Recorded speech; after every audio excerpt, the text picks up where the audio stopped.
bem-vindos a mais um episódio do nosso podcast querido aqui da Granja Viana, Ai Que Tudo.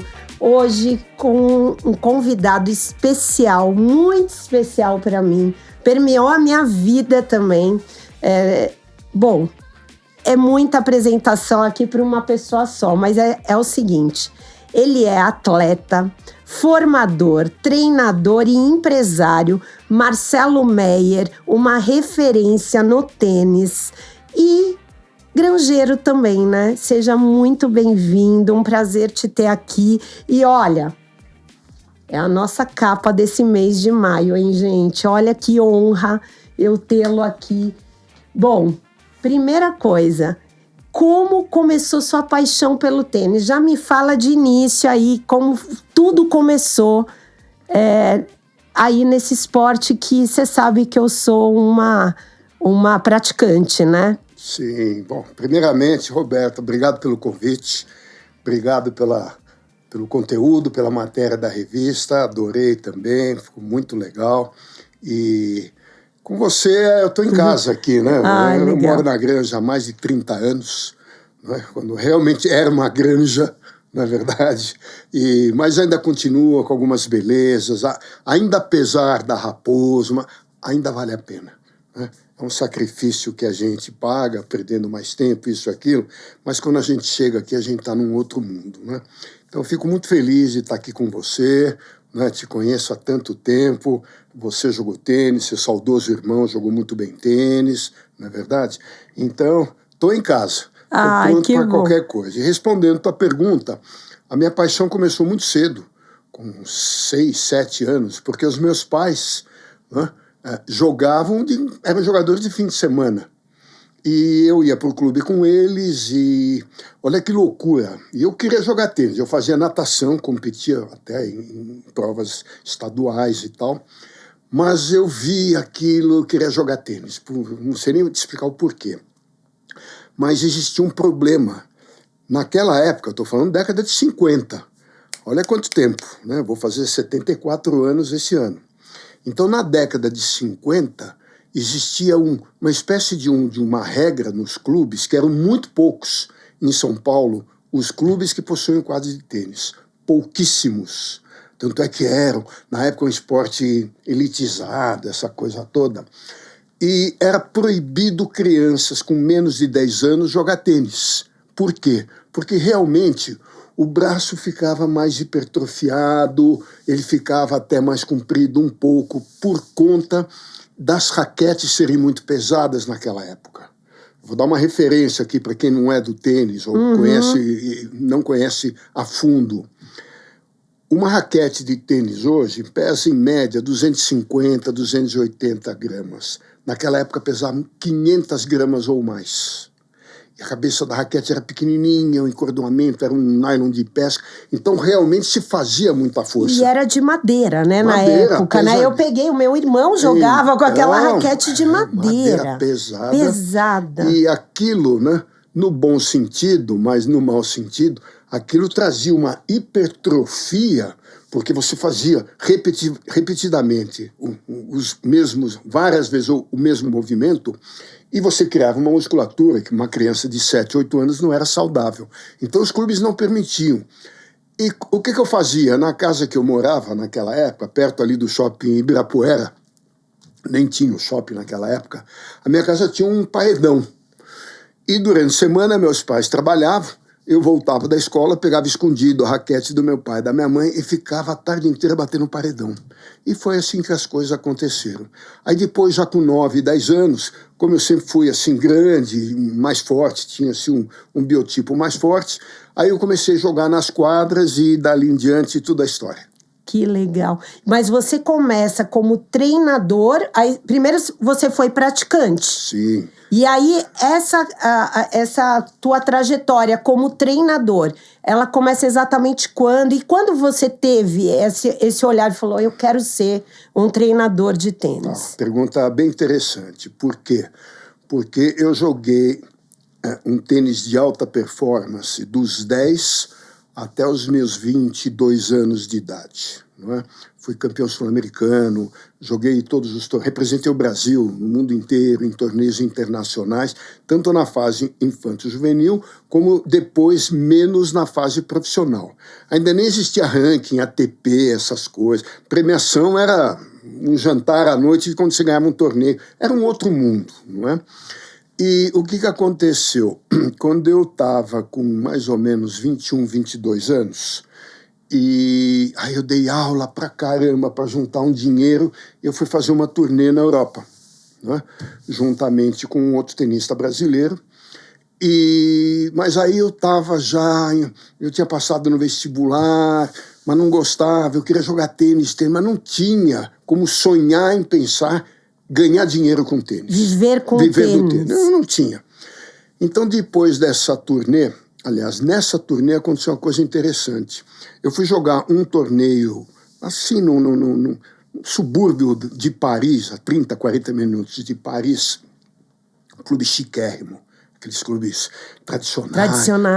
Da França, daquela época, imagina. O pessoal ia pro clube de blazer, gravata. Chapéu. A gente jogava todo de branco, com camisa de gola, todo de branco, não tinha conversa, né? Que coisa. E o que me chamou muita atenção foi que, ao contrário do Brasil, eu vi naquele clube os professores de tênis frequentando a sede do clube, sentando na mesa com os associados, sabe? Um respeito com os professores, que eu falei, nossa, porque no Brasil, naquela época não tinha professor, existiam rebatedores de bola, mas era uma coisa assim, um quebra-galho. E ali eu despertei e falei, nossa, quem sabe um negócio desse eu consiga elevar o tênis socialmente e tecnicamente falando para um outro patamar.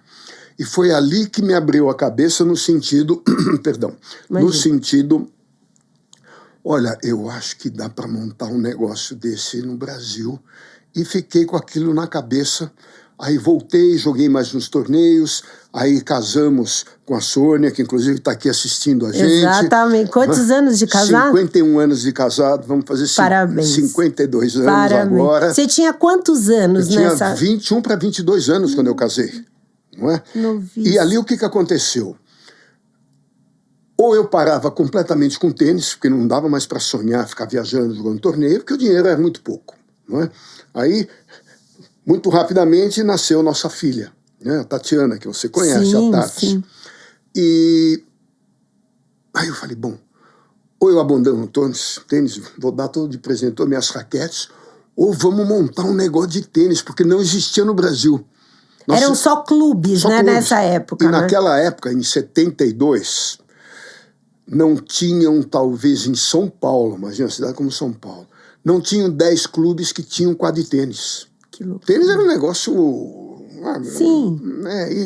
estranho. Para os dias de hoje eu posso até... Claro. Era estranho, era muito pequeno. Porque não era um esporte tradicional aqui. Né? E ao mesmo tempo, como o tênis estava tendo um boom a nível mundial, época do Borg, né? do Boris Becker, do McEnroe, dessa turma.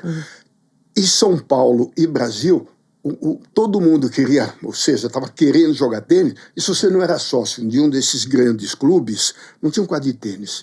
E aí, juntamente com o Paulo Cleto, um amigo, nós montamos uma primeira quadrinha lá no Brooklyn Novo, numa paralela da Avenida Bandeirantes, com a Brejo Alegre. Aí dele tinha um terreno apertadinho, fizemos uma quadra de saibro, na garra, isso, aquilo. E aí nasceram as coisas. Então, em poucas palavras, foi isso. Que legal. E me fala uma coisa, na sua concepção como treinador, isso é até uma curiosidade minha. Você acredita mais no talento ou no empenho, sabe? Aquele que é persistente. Gostei dessa pergunta, porque eu divido de duas maneiras. Eu tenho um conceito do que é talento e eu tenho um conceito do que é habilidade esportiva. Ou seja, tem crianças que por genética ou por natureza têm habilidade esportiva, né? Tem mais equilíbrio, mais coordenação motora, é mais rápida, é mais resistente. Isso aí é da pessoa, tá? Importantíssimo ter essa habilidade esportiva porque facilita o processo. Agora, talento, para mim, é exatamente o que você está falando. É dedicação, é empenho. O processo para formar um jogador são 10, 15 anos. O pessoal hoje, mas eu estou jogando há um ano, ainda não... É um processo, como tudo na vida é um processo. E é demorado. Muito bem. Então, essas crianças passam por esse processo e você não tem garantia nenhuma que ele vai poder viver do tênis, né, claro, de alta performance. Então, o que é o bingo? Vamos fazer um bingo? Eu preciso de um menino ou uma menina que tenha essa habilidade esportiva, mas que também tenha, né, esse talento que eu estou te falando. E parte desse talento, sabe o que é? É a família. É o apoio, a estrutura familiar. Estrutura familiar. Né? Você precisa encontrar um bom treinador durante esse processo. Um bom treinador, que eu digo, é um abnegado, alguém que faça aquilo com paixão. Você está entendendo? Então, sim, se você consegue juntar essas coisas, aí é como a gente fala, bom, fiz um bingo. É o João Fonseca. Né? João Fonseca é um menino que tem muita habilidade esportiva, ele tem esse talento que eu estou falando, uma família estruturada, não coloca pressão, né? Felizmente para ele, o pai tem muitos recursos financeiros, que também é uma necessidade, sim, no processo. Ajuda, né? Ajuda. Porque patrocinador, enquanto você não é nada, só for uma caridade. Patrocínio, ninguém vai fazer. Né? É melhor fazer uma caridade para uma instituição de caridade.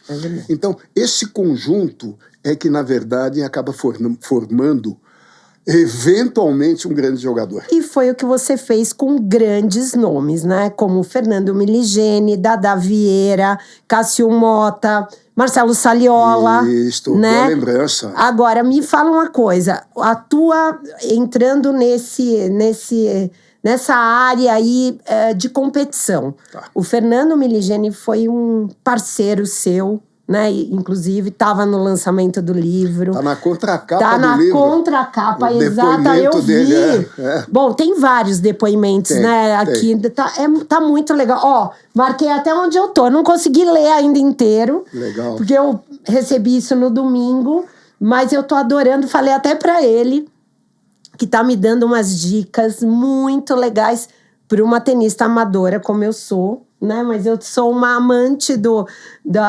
esporte, eu gosto de ver, eu torço, já tive em alguns campeonatos, então eu sou uma pessoa interessada.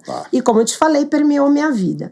Mas me conta a tua história, especialmente com o Fernando Miligeni, que eu acho que é uma história aí muito interessante de como você levou ele a ser, né, 25º no ranking, né, da ATP. Semifinal de Roland Garros. Semifinal de Roland Garros. Aproveitando que essa é a semana que começa o Roland Garros. Pois é.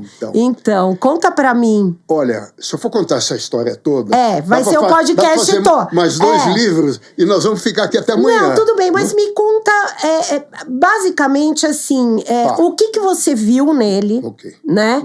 E como você conseguiu fazê-lo chegar a ter esses resultados aí impressionantes, que foi um dos melhores do Brasil, né? Sim. Vamos lá, então vamos por partes, né? O que eu considero, antes de qualquer coisa, é ele, né? A vontade, a dedicação, a garra, a resiliência, o profissionalismo, a inteligência, essas coisas têm que... É um componente do jogador e ele tinha esses componentes, né? O Fernando foi um ótimo tenista juvenil. Eu conheci ele quando tinha 10 anos de idade, porque eu treinava Saliola, Odair dos Santos, e estavam sempre nos mesmos torneios. E ele era magrinho, não tinha nem força, e o apelido dele fininho até hoje. Né?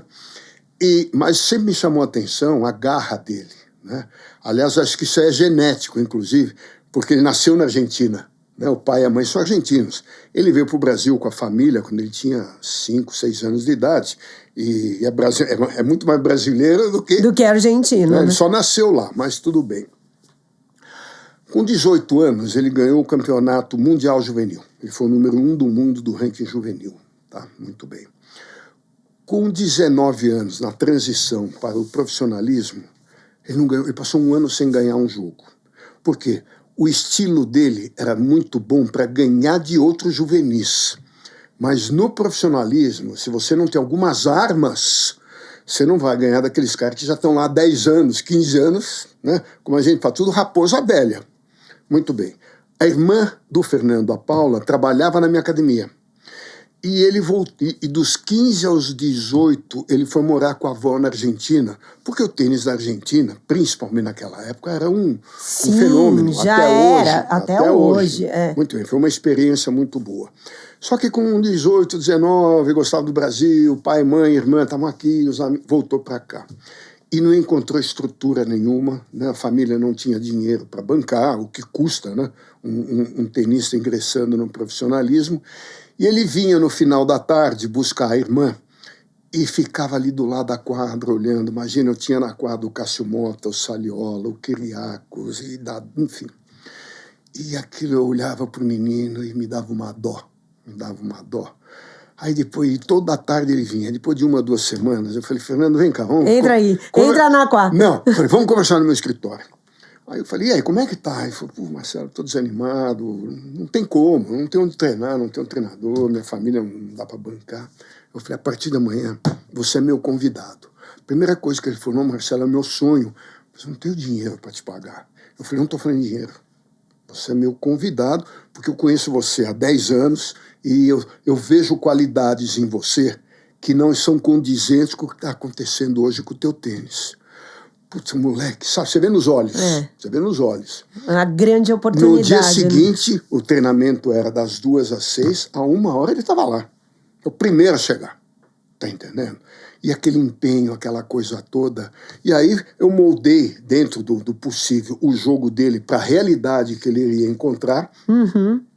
E não foi só o jogo, né? Eu mudei a característica toda dele, inclusive fora da quadra. Eu até contei no lançamento. Foi emocionante, viu, pessoal? Foi emocionante. Eu contei essa história, vou reduzir essa história aqui, que chegou num momento que eu queria que ele entendesse o que é o tênis profissional. Não aquele tênis que ele vinha jogando de juvenil, depois com um grupo baixo de profissionais. Aí eu falei, Fernando, é o seguinte, você vai 6 semanas sozinho para os Estados Unidos. Naquela época não tinha internet, tinha celular, não tinha cartão de crédito, não tinha nada. Estou falando de 1991, 92. E você vai jogar esses 6 maiores torneios da temporada americana. Pô, ele olhou para mim e falou, mas você tá louco? Eu não estou ganhando nem no torneio de menor graduação. O que eu vou fazer lá? Eu falei, eu não estou preocupado com o resultado. Você vai grudar de manhã à tarde à noite no Pete Sampras, no André Agassi, no Michael Chang, no Boris Becker, ou seja, os grandes da época. Você só não vai dormir com eles, mas você vai passar o dia com eles. Você vai ver o que eles fazem e é isso que você vai ter que assimilar. Bom, mas eu não tenho dinheiro. Eu falei, você não tem dinheiro, mas você tem um Fiat aí caindo nos pedaços, não é? que você tem dividido com a sua irmã. Você vai vender esse negócio, você vai usar esse dinheiro, aí na hora... Mas o valor do meu carro não paga nem a passagem. Eu falei, eu confio em você, eu banco o resto. Né? Então foi um dinheiro da nossa família que nós bancamos e falamos, você vai. Pô, moleque... Nossa, mas eu não falo uma palavra de inglês, meu passaporte está vencido, eu preciso tirar... Sim, você começa a achar vários impeditivos, né? No medo, né? Porque deve dar um medo. Dá um medo, moleque com 19 anos. Imagina um moleque com 19 anos. Eu falei, isso aí você deixa comigo, não se preocupe, vai vender teu carro. Ah, mas quando eu voltar, pô, como é que eu vou vir treinar? Eu falei, eu garanto para você que quando você voltar, depois de 2, 3 meses, você vai comprar um carro zero. E foi o que aconteceu. A história é longa ainda, Sim. Mas só para as pessoas entenderem, né, o treinador precisa ter confiança no jogador. E precisa demonstrar isso para o jogador. Imagina se eu falo, realmente você vai vender teu carro, mas aí você é capaz de ficar o resto da vida andando de metrô. Opa, então você não está confiando em mim. Sabe, o que eu sinto hoje com um grande, não vou citar nomes, mas com um grande número de jogadores e jogadoras... é que os treinadores só se preocupem com a direita, com a esquerda, com o saque. O tênis é que nem o título do meu primeiro livro. Ele é muito mais que um jogo. É verdade. É muito mais que um jogo. Porque quem começa a jogar com 8, 9 anos, treina 5, 6 vezes por semana, 4 horas por dia. Quando ele tem 20 anos de idade, ele vai bater bem qualquer bola. E o resto? Exatamente. É o que faz a diferença. Então... E eu acho que é exatamente isso que você falou, né? A diferença de um tenista... E essa é uma pergunta para você. Me fala qual é a diferença desses grandes players, né? Como um Sinner, por exemplo. Sim, fenômeno. Tá? Um fenômeno, né? O Djoko, Nadal, enfim. O Agassi, que eu sempre fui fã. Todo mundo, né? Eu era fã do Agassi. Quando ele tinha cabelo aí, Pois né? Não, eu tive a oportunidade de vê-lo em Cincinnati. Que legal. E foi muito interessante essa história. Agora eu vou falar, porque é muito interessante. Enquanto você fala, sabe isso, por favor, olha. Cacau Show, Cacau Show. Um beijo, Cacau Show. Eu amo isso aqui. É isso aí, é pra gente comer. Mas assim, em Cincinnati, tinha uma quadra de treino, né? Porque vocês treinadores, de manhã, antes dos jogos, não é isso? Ficavam jogando lá, bem... de uma forma muito informal, né? E eu vi o Chang, eu vi o Muster. Eu vi... foi bem nessa época. E o Agassi, ele estava lá.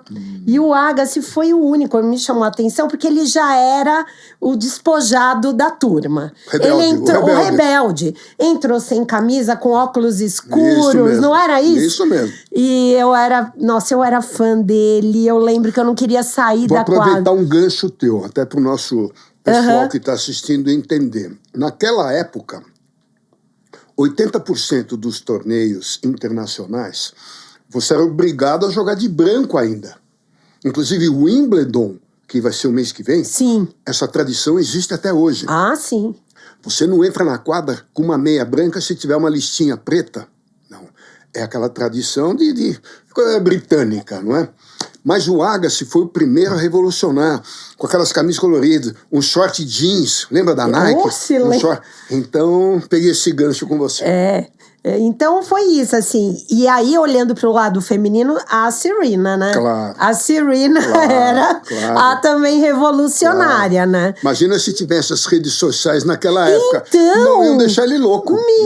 Eu fico pensando nisso, né? O que mudou também. Nossa. Quer dizer, além da premiação, que é inegável, né? Hoje se vive do tênis. Posso pegar esse gancho? Claro, me fala um pouco disso também. 1969. Isso é um negócio que não sai da minha cabeça. O campeão de Roland Garros, ganhou $6 mil. O campeão de Roland Garros. Hoje, se você perder na primeira rodada de Roland Garros, você tem $120 mil. Se você ganhar o torneio, você tem $3 milhões, fora os bônus que você ganha dos seus patrocinadores. Então isso é para o pessoal entender o que foi o marketing esportivo, falando de tênis, né? Todos os esportes aconteceu a mesma coisa. Sim. É uma coisa absurda. Por isso que eu digo, em 72... Imagina, se eu tivesse ganho o Wimbledon ou o Roland Garros, não ia pagar minhas contas e o leite da minha filha, você tá entendendo? Não dava para sonhar com isso. Que diferença, né? Que mudança, radical, né? E hoje também o que eu vejo, né? Você sabe, já tive academia, né? Já tive uma academia de tênis também, e a gente vai falar da sua aqui, na nossa região, que foi um complexo. Foi. Né?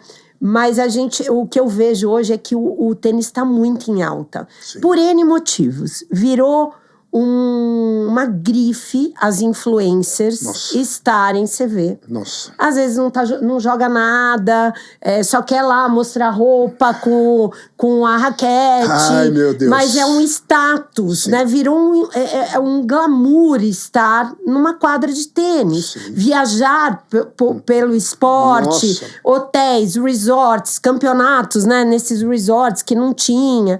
Enfim, então...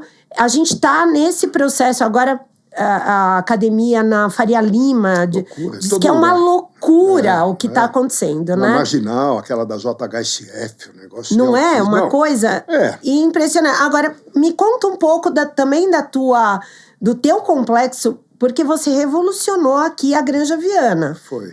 Quantas quadras você tinha e como foi esse projeto? 10 quadras rápidas, Inclusive, fizemos torneios internacionais da ATP, você lembra? E aí tinha um salão de eventos, salão de festas, fisioterapia, psicólogo, enfim, toda a infraestrutura necessária. Mas como que isso aconteceu, que eu acho o lado interessante, principalmente para o granjeiro, né? 1980 e poucos, eu tinha uma academia em frente ao portal do Morumbi, com 5 quadras, tá? Só que naquela época, o que a gente fazia? A gente alugava terreno, o que mais tinha em São Paulo era terreno vazio. Morumbi, então, era mato, não é? E tanto é que a Giovanni Gronchi, que hoje ninguém anda, logo no começo da academia, quando se chovesse, a gente atolava na Giovanni Gronchi, que era de terra. Hoje você não anda na Giovanni Gronchi. Meu Deus. Uma coisa de maluco, mas coisa tudo bem. De maluco. E como evolui tão rapidamente, né? Bom, mas aí foi a visão que eu tive. Terrenos alugados, várias academias eu fiz em São Paulo, mas sempre terreno alugado. Quando eu ia para essa academia do Morumbi, todo dia eu ficava olhando e eu vi um prédio novo nascendo naquela região. Aí o que ocorreu? Bom, quando acabar aqui o meu contrato de locação, o cara do jeito que tá, ele vai vender isso aqui para uma incorporadora. Aí veio a visão da coisa. Ou nós compramos, né? Sempre com a minha esposa me dando assim todo o apoio, né? A confiança e junto. Ou nós achamos uma coisa mais afastada, na época era afastada a Granja Viana, e compramos e vamos fazer a academia nossa pro resto da vida, não vou ficar, será que o cara vai renovar o aluguel, aquela coisa que todo mundo entende. E foi aí que nós começamos a olhar para... Eu já tinha uma pesquisa de que São Paulo só poderia crescer para a Zona Oeste. Ainda tinha espaço. Hoje nem aqui tem mais, né? Está acabando, mas enfim. E aí com a Proinvest, né? Um conhecido já daquela época, o Elinho, o Massude, na época o Carlos Alberto, que faleceu e inclusive me ajudou muito, a gente olhou até na fazendinha, aqui onde você está, estamos agora, quase que eu comprei um terreno aqui naquela época. Mas aí eu acabei achando assim mais pertinho da Raposo, a logística era melhor para fazer um comércio naquela época. E foi assim que o negócio nasceu. E nasceu assim. Já naquela época, nós tínhamos um sítio ali no Porto de Biúna, junto com Veleiros de Biúna. Sim, conheço. Estava no comecinho, não tinha nada. A nossa foi a 3ª casa, imagina, do Porto de Biúna. Que legal. Mas o que me despertou a atenção, a Raposo era uma rua. Você entrava à esquerda desse, fazia o que você queria. Né? Quando eu vi o maior Carrefour, naquela época, pronto e construído na Raposo, e só tinha um no Brasil inteiro, que era na Marginal, lá na Zona Sul, que acho que tem até hoje aquele lá. Eu falei, opa, se o Carrefour está montando um negócio, é aqui que o negócio vai crescer. Eu falei, Granja Viana é o lugar. Já tinha um mercado local, que não era grande na época, né? Era residencial apenas, e Proinvest me acha, e aí aconteceu de acharmos esse terreno, que é na Rua do Semucã. Sim. Na época, a referência, a gente falava, é atrás da churrascaria Bem-TV. É isso mesmo. Lembra na Bem-TV? É isso, a Bem-TV, né? Semucã, um parque do que lado. Que tem ainda, o posto Bem-TV, ainda ele está lá. Tá lá. E hoje, do outro lado da rua, onde era a academia, é o clube, é o SESI, né? Isso, o SESI abriu uma unidade enorme. Era tudo terreno vazio, tudo mato. E lá é muito agradável, né? Muito. Ele é plano, né? É muito legal. Plano. E perto do Semucã, que é um parque lindo, que é onde eu né? levava todo mundo para fazer o condicionamento físico. Eu ia falar isso, a preparação física lá é perfeita, lá, né? Toda tarde o preparador ia lá, corria lá e fazia os exercícios. Então, uniu o útil ao agradável. E tinha até transporte público a 200 metros da academia, que era Raposo, em relação à academia. E foi assim que nasceu, e aí ela foi crescendo, ganhando espaço, e era o único centro de treinamento de alta performance no Brasil. Então, todos os melhores jogadores de todos os estados vinham morar na Granja Viana. Eu nem me lembro, mas tinha um senhor que alugava uma casa.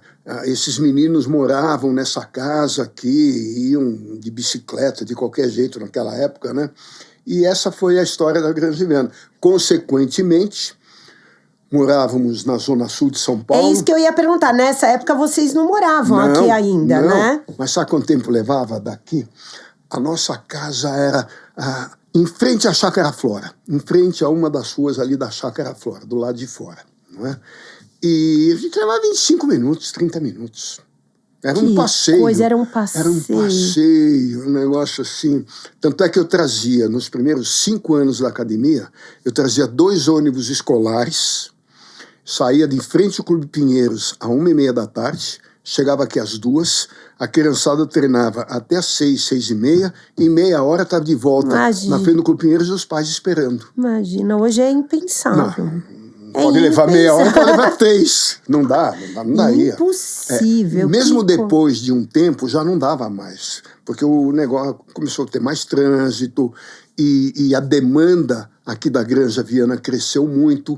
Então, eu já podia depender da demanda da clientela só da Granja Viana. Sem dúvida. Aí nós tínhamos uma van, uma coisa menor, porque no início a minha clientela, 95% vinham de São Paulo. Que loucura, né? E aqui sempre teve esse perfil também de tenistas, né? Sim, porque já tinha muitos europeus aqui, muitos estrangeiros, né, na verdade. E não tinha muitas opções. Não tinha opções, eu sei, porque aqui a gente tem várias academias. Se a gente pensar, tem bastante, não é verdade? E os condomínios com quadras que agora não existiam. Os condomínios todos com quadra, né? Mas na época também não tinha, né? Eu me lembro de sábado à noite pra gente jantar, ou a gente ia no 30, lembra? No 30, né? Ou no BTV. Você sabe que até hoje a carne de lá, eles venderam e tal, mas é o mais tradicional. Uma loucura isso, então, né? A gente tinha 3 opções, ou 4 talvez. Era o 30, era o BTV. O BTV. Aí nós tínhamos aqui na São Camilo aquele... O alemão, né? O Baden-Baden. O Baden-Baden. Nossa, que era super, é verdade. E tínhamos mais um que Qual era ali, outro? daquele senhor alemão também, que é bem no centrinho da Granja. Ele faz academia aqui com a gente. O senhor magrinho, Isso, o magrinho, eu esqueci o nome dele. Eu também esqueci, faz tanto tempo. Meu Deus, verdade, era o que tinha. Imagina, hoje a Granja é um centro gastronômico. Só no shopping, tanto da Granja como no The Square, quantos restaurantes tem? Não, o The Square, né, também revolucionou o shopping da Granja. Mudou tudo, né? Tem um lado bom e tem um lado ruim. O lado bom é que nós temos tudo aqui. Nós não tínhamos supermercado aqui. É verdade. Imagina, hoje em cada bairro tem um mercado. Não tínhamos escola, tinha uma escola. É verdade. Ou 2. Mudou. Não, realmente, de 30... Eu também estou há 30 anos aqui. Não, é outro mundo. Outra granja, é outro bairro. Mas é muito legal que eu acho que ainda tem essa coisa do interior. Tem. E a gente sabe, quando a gente coloca uma capa como a sua... que, olha, na academia, eu faço companhia atlética. Sei. O merchan aqui, para companhia atlética. Opa! Né? E aí, eu deixei lá vários exemplares. E aí, um monte de gente veio falar, mas nossa, olha o Meyer, quanto tempo que eu não via. Porque tem essa memória afetiva aqui. Eu acho isso muito legal, né? Isso é um bairro acolhedor.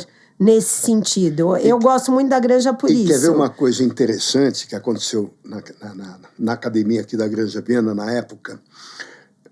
O foco, principalmente o que eu gostava mesmo, era de alta performance. Né? Ou seja, eu sempre quis oferecer para os jovens aquilo que eu gostaria que tivessem feito para mim, mas nem sonhar com aquilo. Então era uma espécie de um retorno, sei lá, não sei nem como explicar, mas era paixão mesmo, né? Porque eu me via como criança tendo essa estrutura, alguém acompanhando, orientando e tal. Mas, ao mesmo tempo, aquilo virou uma central de negócios.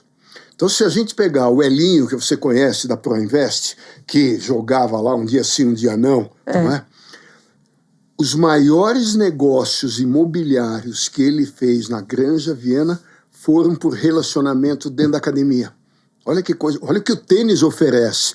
Eu não tenho dúvida. Tênis muito mais que um jogo, é isso que eu explico para as pessoas. Mas é isso mesmo, abre portas, né? Total. Porque é um networking, e é um networking muito interessante. Saudável, né? Saudável. Não é numa balada ou num pub tomando uísque, não é? E eu acho, até por isso, as pessoas identificaram isso.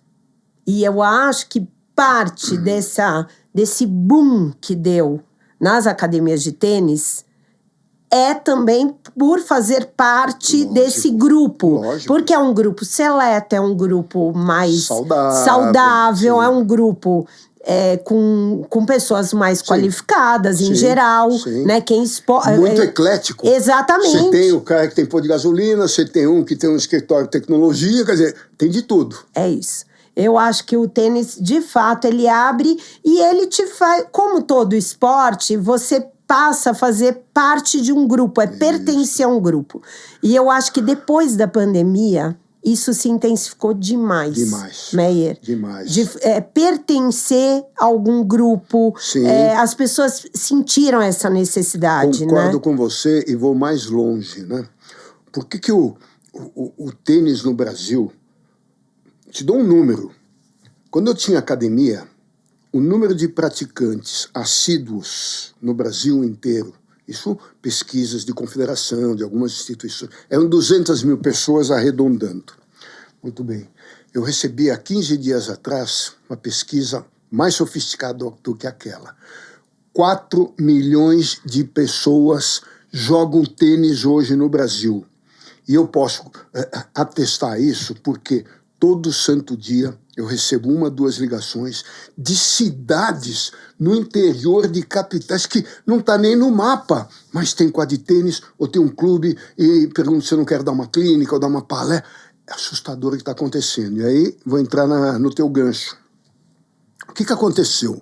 Na pandemia, né, todo mundo achando que ia morrer, não podia sair de casa e tal, mas o tênis foi um dos primeiros esportes que o governo...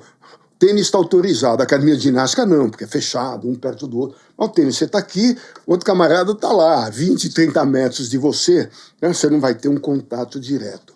Então ali já deu um boom. Ao mesmo tempo, apareceu a Bia Haddad, que assim, que nem um meteoro, de repente ela era 10 do mundo, chegou em semifinal de Roland Garros. Tudo bem que ela não está numa fase muito boa já há um tempo, mas isso pode superar. Ela é granjeira, inclusive, hein? Exatamente, não, eu ia falar sobre ela. Não ela, mas a família, não, a família, Rolando sim. Boldrin, falecido, que era tio dela. Sim, é tio dela, né? Então, aí...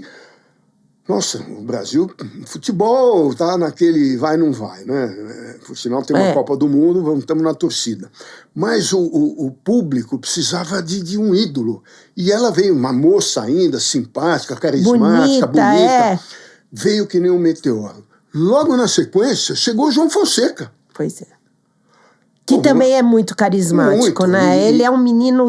Ele parece um bom menino, não é? Ele é. Eu conheço ele... Você conhece? Super bem. Ele me parece um bom menino. O treinador dele troca mensagem comigo sempre. Que legal. Né, na minha experiência e tal. Super estrutura, aquele que nós falamos no começo, não é? Então, você junta isso aqui e agora nós temos 2 meninas... Uma chama Vitória Barros e a outra Nawane Silva. Essas meninas são outros 2 fenômenos. Eu vi, elas estão voando, Estão voando, estão ganhando aí os torneios internacionais juvenis, vão estar jogando Roland Garros, juvenil. Temos um menino de 17 anos, não dá para dizer ainda, mas o moleque é o número 2 do ranking mundial juvenil. Está ganhando bons jogos no circuito profissional. Então, a perspectiva para esse tênis...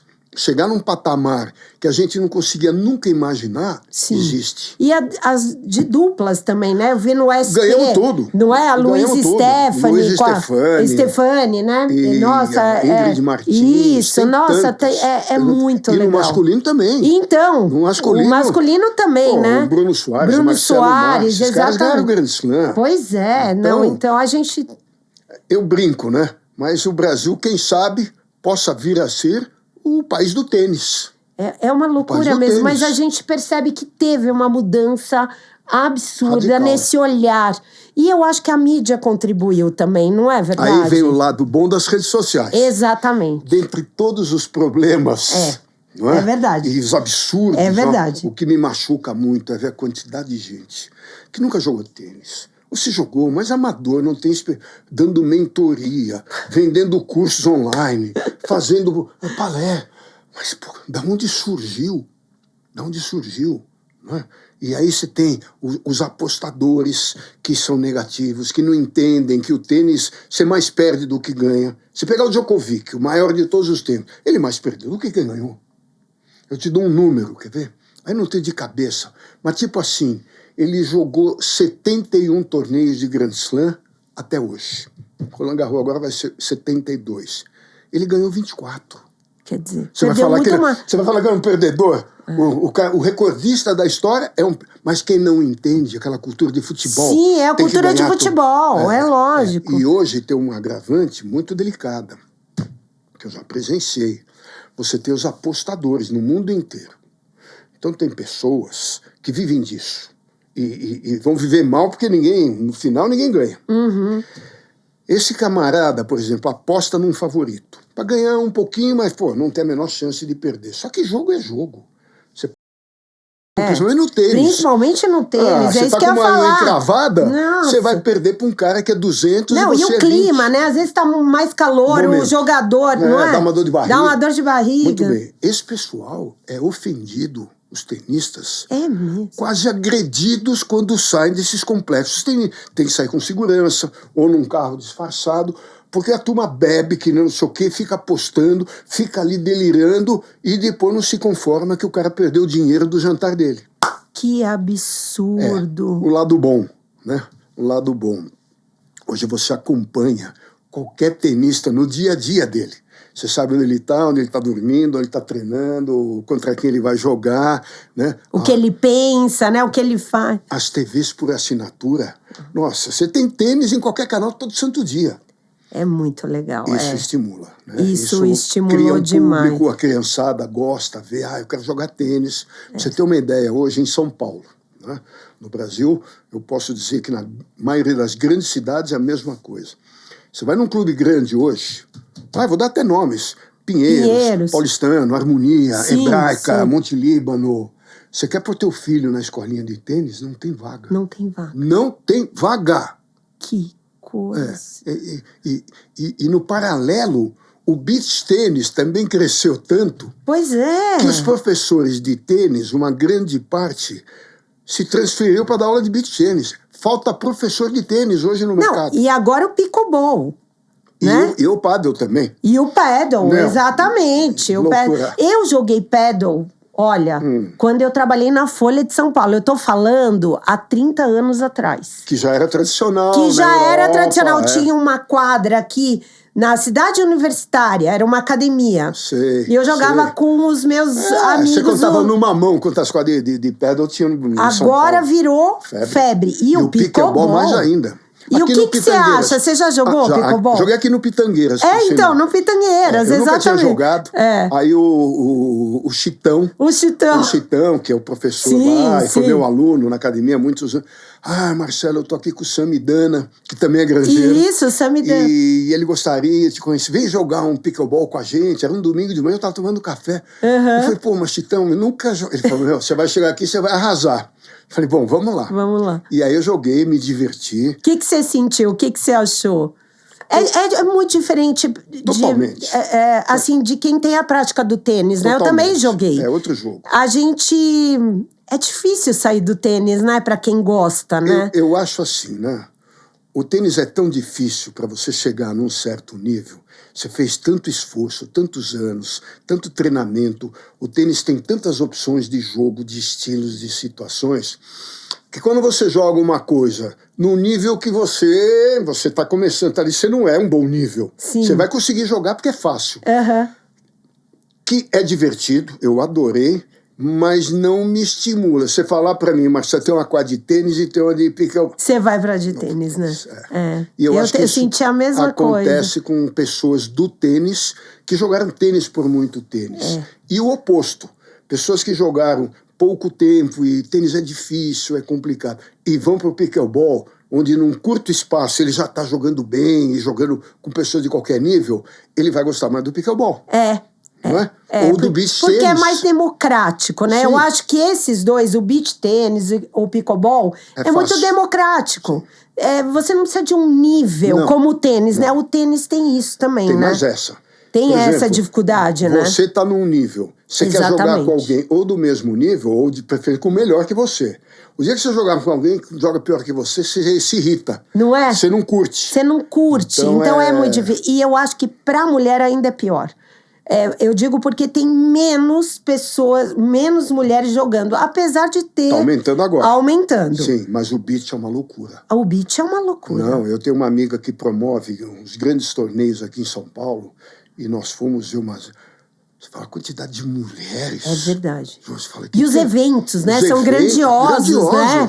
É impressionante mesmo o que aconteceu, né? Com os esportes, com o raquete em geral, todos né? eles. E que tem grandes benefícios, né? Agora, a gente só escuta dizer isso, né? Que quem faz esporte com raquete tem mais tempo de vida. Essas coisas... não sei, né? Se é uma verdade, né? Menos tendência ao Alzheimer. É subjetivo, né? É subjetivo. Mas que realmente é estimulante para quem gosta de tênis. Agora, me fala uma coisa, só pra gente finalizar. Tá. O que você acha que é a grande diferença de um jogador número 1, como um Sinner, e um... Número 20. 20. Tá. Aonde está a diferença? Porque é o que você disse. Parte técnica, praticamente, igual. se tem igual. Certo. Né? Essa mínima diferença que faz esse atleta ser o que é... Sim. Tem que ter um detalhe ali naquele... O que você diria para mim ou para quem está escutando? Aonde está a grande diferença? Essa pergunta é muito legal da sua parte. E eu vou tentar explicar, obviamente, né? São vários componentes, né? Você tem que ser excepcional em todos. Não é falar, tem que ser forte psicologicamente, emocionalmente. Óbvio. Você tem que ter muito físico. Óbvio. Você tem que bom saque. Óbvio. Tá? E isso muitos têm. Como você, muitos. Você pegar os caras entre os 100 do mundo, eles estão muito próximos. Exatamente, você não vê pouca diferença técnica, né? Muito bem.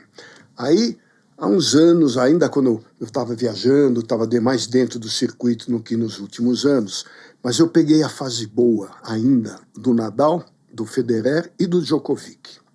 E quando eu assistia os jogos deles, alguns pessoalmente, a maioria por TV, eu ficava observando exatamente isso. O que esses três fazem de diferença de todo o resto. E aí, o que eu percebi? Eu acho que isso... O pessoal nunca ouviu sobre isso, né? Todo mundo fala, o outro tem boa cabeça, o outro é muito forte, mas enfim. Primeiro quesito é o senso de observação que eles têm.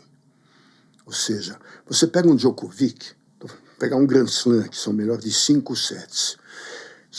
Se ele perde o primeiro e o segundo set, é tudo que ele quer. É tudo que ele quer. Por quê? Porque ele tem um poder de adaptação, de leitura do jogo, que ele sabe que no quinto set ele não vai perder para ninguém. Quais são, resumindo assim, os 3 pilares que esses 3 têm? O Sinner também tem, o Alcaraz está quase lá, mas vamos ver, não é? Vamos ver. Mas eu vou usar exemplos 3 maiorais, né, da história do tênis. Observação. Você está jogando desde o bate-bola que eles estão observando o adversário. Em todos os aspectos. Quando o cara está de cara feia, quando ele baixou a cabeça, quando ele está respirando, quando ele está ofegante. Os caras estão vendo tudo. Isso que eu aprendi com eles. Muito bem. Então vamos lá. O que acontece com esses jogadores? Nossa, eu perdi o primeiro set... Vou dar um exemplo qualquer. Mais gozado, né? Eu joguei no fundo de quadra, mas todas as vezes que eu fui para a rede, eu ganhei os pontos. Então, no segundo set, eu vou mudar a minha estratégia. Eu vou tentar ir mais para a rede. Muito bem. Mas, aí vem o detalhe. Será que o meu estilo de jogo, se eu for mais para a rede, eu vou ganhar ou vou perder mais rápido? Porque não é a minha característica individual, não é aquilo que eu faço de melhor. Exatamente, porque tem o voleador e tem aquele que não é. Que não sabe, tem medo de ir para a rede. Tem medo de ir para a rede. Muito bem. Então você tem esse senso de saber o teu poder de executar aquilo que a tua cabeça falou que você tem, que é o melhor para você fazer. Muito bem. E aí você tem que tomar uma decisão. Então esses 3 pilares, observar, executar, não é? Assimilar e executar e tomar essa decisão. E nisso eles são os campeões. E eu vou mais longe. O que eu aprendi com isso, e o que eu aprendi também desde de 9, 10 anos competindo, né? todo dia, toda semana, eu tinha esse senso, por natureza, sei lá por quê, mas... e isso reforçou aquilo que eu sempre sentia desde pequeno, né? Quando eu jogava. E eu transferi isso para os meus negócios. Lembra que eu falei como é que eu fiz a academia aqui na Granja Viana? Por quê? Quando eu ia para Ibiúna, que eu pegava Raposo Tavares, olha meu senso de observação, eu falava para a Sônia, nossa, olha o Carrefour aqui, olha o tamanho do Colégio Rio Branco que já tem aqui, na Raposo Tavares, do lado da Granja Viana. Aqui, é para cá que ainda era barato, é para cá que a gente vai crescer. Né? Aí, mesma situação. Bom, mas nós temos dinheiro para comprar e para fazer... Vamos ver como é que a gente vai conseguir. Vamos lá, falamos com a Lisonda, que era aqui pertinho, que fazia as quadras, falou, fazer um treinamento, eu preciso de um preço especial, vocês podem usar como uma quadra de demonstração, e nasceu, eu já tinha o patrocínio da Rainha, da Alpargatas, com a marca Rainha, que era a maior marca esportiva brasileira. Era maior... Lembra o time de vôlei? Era tudo Rainha. Fui lá com projetos e montei esse quebra-cabeça. E aí nasceu a vitória. E na quadra de tênis, é isso que esses 3 usando. Tem outros também, tem números que são muito bons. Sim. Mas onde eles fizeram a diferença. Que coisa, né? Aí eu fico triste, né? Porque eu comentei durante 20 anos. Eu fui comentarista pela Record, pela Bandeirantes. Na época nem tinha ESPN, não tinha os canais de assinatura. E fiz as finais do Guga em Roland Garros ao vivo pela Record, essa coisa toda.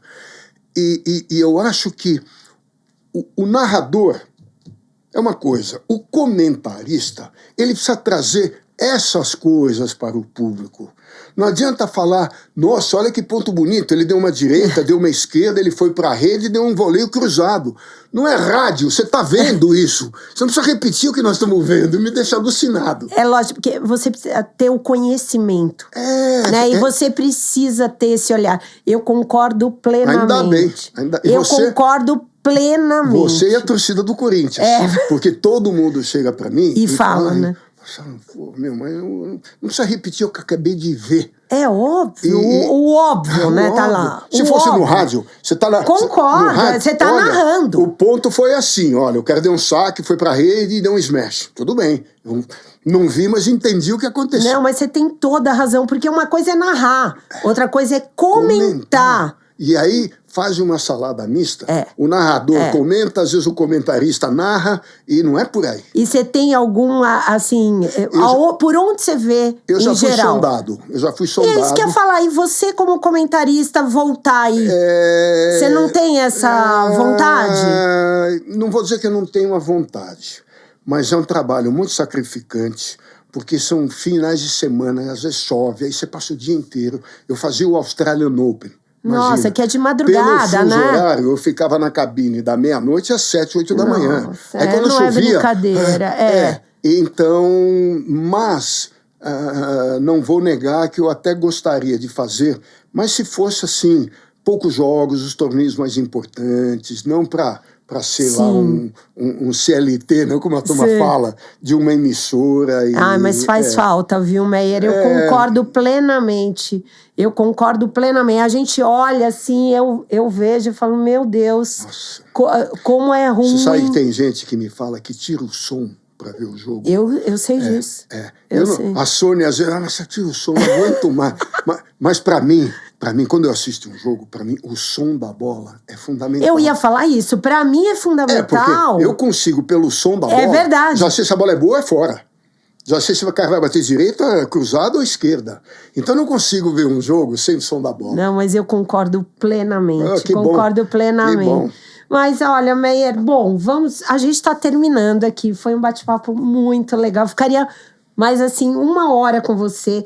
Mas eu queria mostrar esse segundo livro. Ele tem um primeiro livro lançado, que é o Tênis Muito Mais Que Um Jogo, que já está à venda pela... Você falou Mercado Livre, Amazon, por onde que... Esses 2 livros já estão na ProSpin, que é o maior vendedor online hoje da América Latina. Olha que legal para o Brasil. Nossa, que legal. De produtos de raquetes em geral. Tá. E calçados.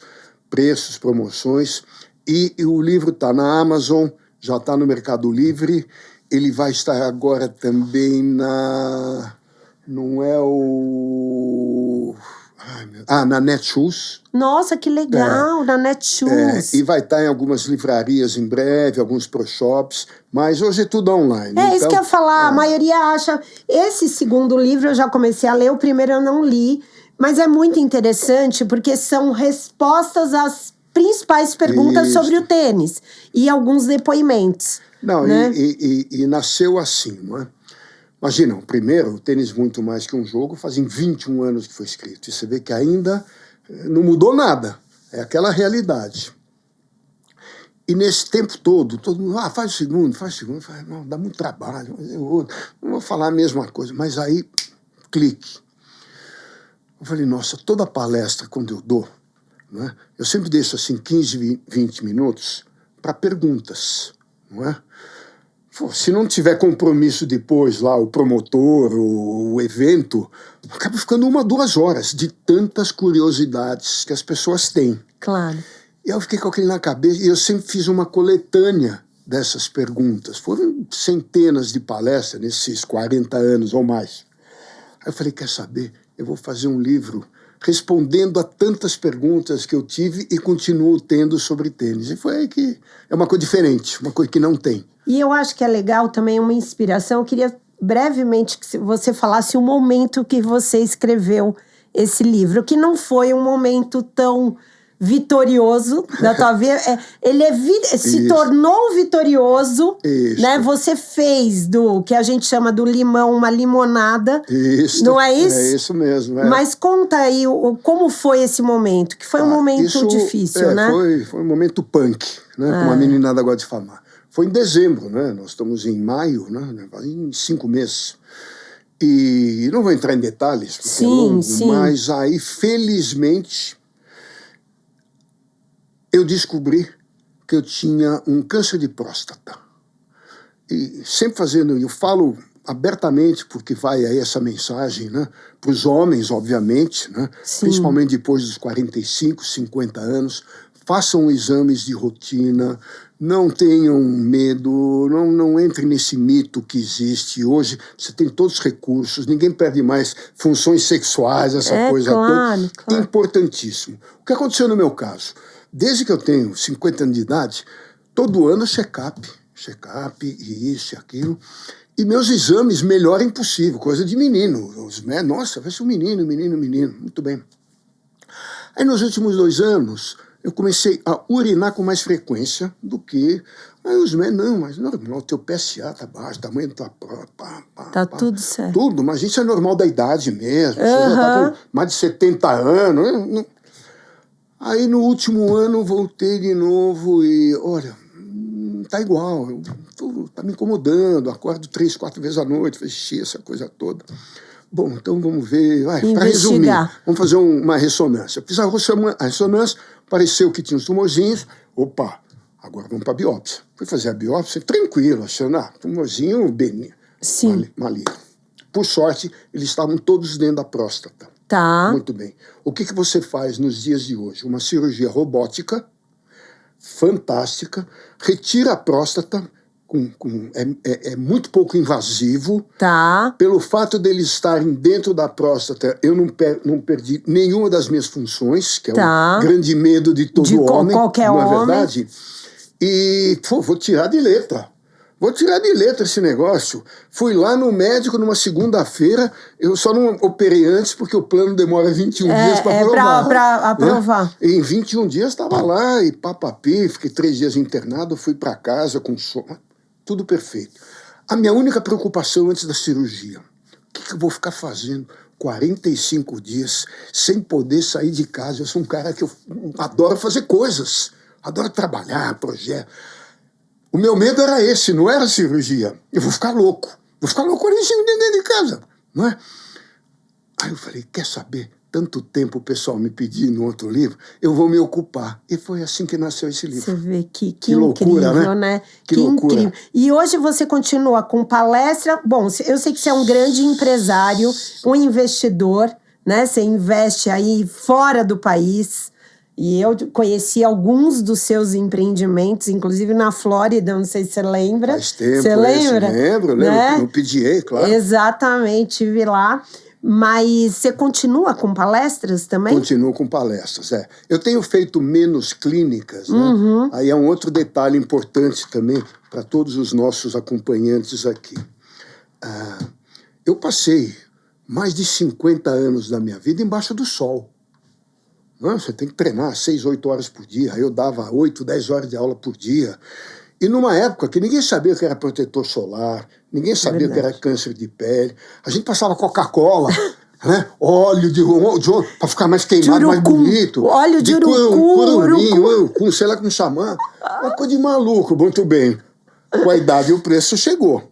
Né? Então eu viro e mexe, tenho que tirar. Tem uns que são invasivos, aí já tem que fazer no hospital. Mas tudo curável. Sim, tudo curável. Sim. Mas eu, a cada 4 meses, regularmente vou na dermatologista. Porque tudo isso, quando é precoce, mamão exatamente. com açúcar. Mamão com açúcar. Então, acho que você me deu a oportunidade, né, para quem está nos ouvindo, de entender que tem certas coisas que a gente não pode negligenciar. E homem não gosta muito de ficar passando. Eu odeio. Ainda bem que minha mulher é xerife. Ela não deixa sair de casa sem passar. Eu entro na quadritina, ela tá aí, escorrega a mão com aquele negócio. Mas, enfim, é um mal necessário. Não, eu acho que tem 2 coisas importantes que você falou. A primeira é a prevenção. Certo. Que é, né, usar protetor solar, o protetor. E a segunda, que é muito difícil para o homem, que é fazer exames periódicos, prever check-up. Tem que fazer. Como as mulheres fazem. Claro. E qual é a diferença e qual a dificuldade, né? Então, o homem é muito machista, né? É muito machista, então isso abre também essa porta pra gente dizer o quanto... Tá aí, ó, saudável, lançando o livro a 1000 por hora.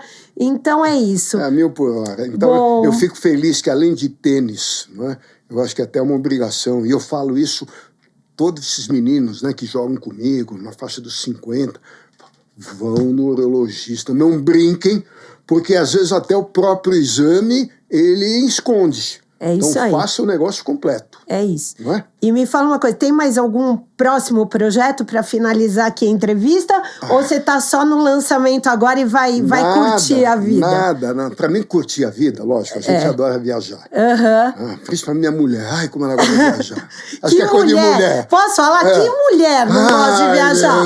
Fala pra mim. Não tem sossego. Não tem sossego. Que bom. Ela é das minhas. Aliás, ela foi pra Austrália, que minha neta estava estudando lá. Ai, que legal. Você vai sozinha com minha filha. Eu pago pra Zoom, mas eu não vou. É muito longe. É muito longe. Nossa, aí em Nova Zelândia, eu falei, não vou. Mas adoro viajar também, mas eu gosto de fazer coisas. Eu sei disso, por isso que eu tô te perguntando. Tá na tua aula. Dá pra ver que você não para. Não, porque você não para. É o que me energiza. É, claro. Né? O que ocupa o meu tempo. Eu acho que depois de uma certa idade também, a gente tem que se preocupar muito com a nossa cabeça. Eu tenho amigos da minha idade que não sabem enviar um WhatsApp. Você está entendendo? Não sabem, entendeu? Abrir um e-mail. Passam a metade do dia assistindo Datena na televisão, com a camisa do pijama. Tudo bem, mas isso pro cérebro é um horror, ele enferruja. Não é? E essas coisas te movem. Me movem. Lógico que minha cabeça não é a mesma, que eu não tinha 50 anos. Não importa, mas não importa.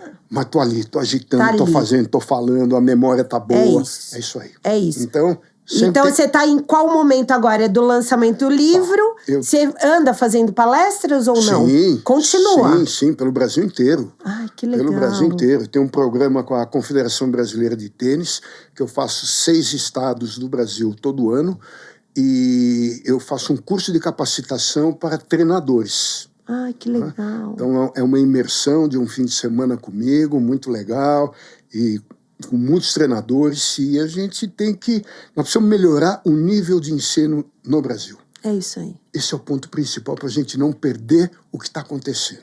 É isso aí. Uma boa aula, principalmente com criança. Não precisa nem ser um grande jogador, mas pra você entender, criança quer carinho, quer dar risada, quer brincar, quer fazer amigos, não é? Essas coisas que a gente precisa ensinar. E me fala uma coisa para terminar, deixa aqui uma mensagem para quem não conhece o esporte, o tênis, mas quer começar. E o que você diria para esse iniciante? Como que ele deve começar esse esporte? Tá, bom, dá para falar tantas coisas, né? Eu acho que para o iniciante amador, que já tem uma certa idade, não precisa se preocupar muito com a técnica. Eu quero jogar igual o Nadal, igual o Djokovic. Não, calma. Aprenda a jogar. Depois, com o tempo, você vai melhorando, você vai encontrando o seu próprio estilo, a maneira que você melhor segura a raquete. Não é? O importante, assim, em pouquíssimas palavras, isso eu falo para os professores, o aluno tem que ser mordido por aquele bichinho do tênis. O bichinho do tênis mordeu a pessoa, ele vai jogar até o final da vida e vai se divertir. E você quer melhorar realmente o seu jogo, isso serve para você também, que é uma boa jogadora. Muito bem, fale. Porque é muito gostoso, a gente na aula, a bola vem redondinha do professor, o professor bate forte, vem na mão, na altura certa. Mas você quer melhorar, você tem que jogar com aqueles que já tem mais idade, que é o boleiro, o varejão, o rebatedor. Por quê? Porque é ali que você tem que ir encontrando maneiras de jogar para derrotar um adversário desse. É ali que você vai realmente aprender a jogar. Só com o professor é ótimo, você melhora o teu estilo, a tua técnica e tal, mas não é o que você vai encontrar na hora do jogo. Então, não desperdice oportunidades de jogarem com seus amigos, inimigos, pode ser mais velho, mais novo, homem, mulher, não importa. Joguem. Tênis a gente aprende jogando. Essa é a mensagem que eu deixo para vocês. Muito obrigada, Meyer. Quer deixar o seu Instagram para as pessoas seguirem você? Quero, será um prazer. É @Marcelo Meyer Oficial no Instagram. Perfeito. Bom, muito prazer, muito obrigada por esse espaço, por ter disponibilizado o seu tempo, que eu sei que é super corrido. Com você é sempre um prazer. E olha, foi demais, tá sendo incrível tê-lo aqui, ó, na capa da revista, orgulho de um esporte que eu admiro e você é uma referência para mim. Então, muito obrigada. Pessoal, a gente se vê no próximo episódio. Posso deixar uma mensagem? Claro, por favor. Que é totalmente sincera. Vai ter muita gente que vai ficar meio chateada comigo, mas eu faço questão de falar porque é muito sincero. Eu já perdi a conta de quantos podcasts e entrevistas eu fiz, mas você, até a data de hoje, foi a pessoa que melhor desempenhou um trabalho de perguntas, de colocação de podcast. Eu falo isso com toda a sinceridade do mundo, por mais que eu vou deixar algumas pessoas meio magoadas. Nossa, que honra. Mas é com muita sinceridade. Foi um prazer, você me deu a chance de dar recados importantes para o tênis, para a saúde das pessoas, para empreendedores e por aí vai. Muito obrigado. Nossa, olha, tô até emocionada. Muito obrigada. Imagina. E que eu possa te receber muitas outras vezes aqui. Vai ser um prazer. Muito obrigado pelo convite. E a gente se vê aí nos próximos episódios do Ai Que Tudo. Até mais.